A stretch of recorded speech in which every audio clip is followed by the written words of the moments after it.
Hi everyone, I'm Herman and welcome to my URECA. So to help you get into the basic premises of my project, here's the general context.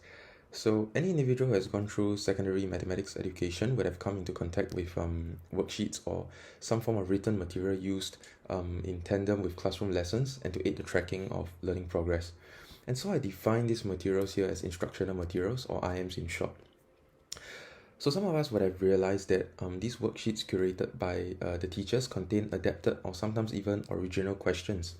And the key intent here is therefore to deduce what might be the guiding principles used by mathematics teachers to curate their IMs.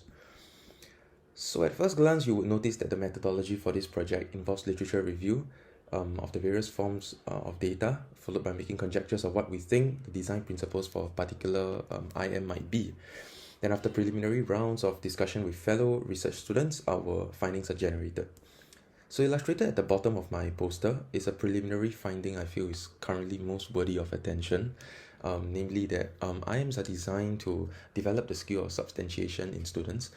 And this means that teachers do not intend for their students to not only know what the what behind the question, but also the why behind a particular concept. So as depicted by the visual evidence, some IMs include segments which require students to provide reasons for an answer.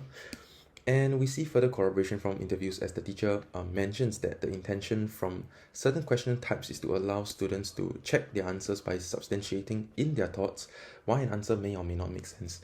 And such a finding reveals a more profound intention in the design of IMs as opposed to intentions like to familiarize students to question types, and is therefore significant.